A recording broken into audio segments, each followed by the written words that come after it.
Deel van ons Sondagoggendritueel elke Sondag voor kerkkleintyd was dat almal in 'n ry gestaan het en dan het pappa vir elkeen sy kerkgeld gegee wat in die bordjie gegooi moes word. Terwyl jy dan in die kerk gesit het en daar die kerkgeldjie so styf vasgehou het jy hier in jou kop daarom gedink, hoeveel Vicks bubblegums kan jy met daardie kerkgeldjie koop? En dan het dit al hoe moeiliker geword om daardie kerkgeldjie in die bordjie te gooi. Dis mos nou hoeka soos die mamma en die dogtertjie wat ook die oggend kerk toe is, en die dogtertjie het 'n rand uit haar spaarbusie uitgehaal en mamma het vir haar R5 gegee. En toe vra sy vir mamma, nou watter moet sy in die kerk ingooi? Toe sê mamma, die Gees van God moet haar oortuig watter een sy moet ingooi. Na die preek was dit tyd vir die kollekte en toe die kollektebordjie omkom, het sy so oomblik gehuiwer en toe het sy die R1 ingegooi. Toe hulle buite die kerk kom, het mamma gevra, Skarbol, nou wat het die Gees vir jou gesê, watter een moet jy ingooi? Sy sê, mamma, die Gees het nie vanoggend vir my gesê nie, die dominee het vir my gesê. Die dominee het gesê, God het 'n blymoedige gewer lief, en ek het besef dat ek baie blyer en gelukkiger gaan wees as ek net die R1 vandag ingooi. Dis soos die seentjie en die mamma wat buite die inkopiesentrum staan en daar so lastige wind, en die wind waai en die wind waai 'n R100 noot teen die seentjie se been vas. Hy was so bly gewees. En toe sê sy mamma vir hom, Sena, onthou jy, ons het Sondag in die kerk gehoor dat daar baie mense is wat nie eers kos het nie, en ander mense wat baie koud kry in die winter.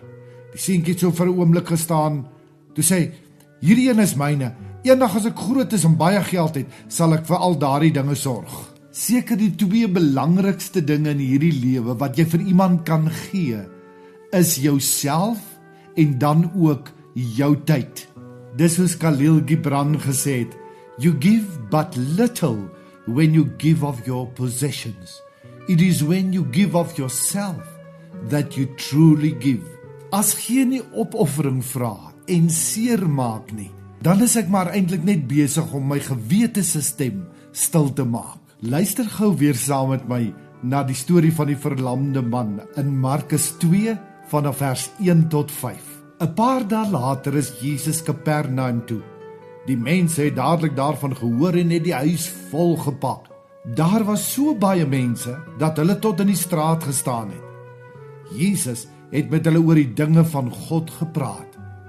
Juis toe kom daar 4 mans aan wat 'n lam man gedra het. Hulle kon nie deur die klomp mense by Jesus uitkom nie, want die mense het die hele plek toegestaan.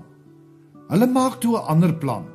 Hulle klim op die dak, maak 'n gat daarin en laat die verlamde man versigtig op sy bed afsak. Hoe naby jy aan iemand leef, bepaal tot 'n baie groot mate hoeveel jy bereid is om vir daardie persoon op te offer en om 'n verskil in daardie persoon se lewe te maak. Hierdie verlamde man, sy hele wêreldjie het bestaan uit die maatjie waarop hy gelê het. Maar hy het iets gehad wat geld nie kan koop nie, en dit is vriende of dalk familie, mense wat hom versorg het. Baie gou het die gerugte deur Kapernaum gerol dat Jesus daar op besoek was.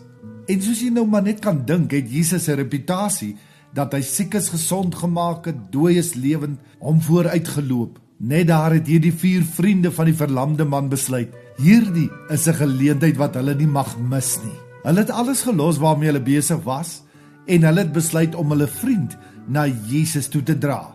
Toe hulle by die huis kom waar Jesus was, het hulle gesien dat daar soveel mense was, dat dit heeltemal onmoontlik was om by Jesus uit te kom. Maar dit het nie hulle spoed gebreek nie, hulle was so gedetermineerd, dat hulle 'n ander plan gemaak het.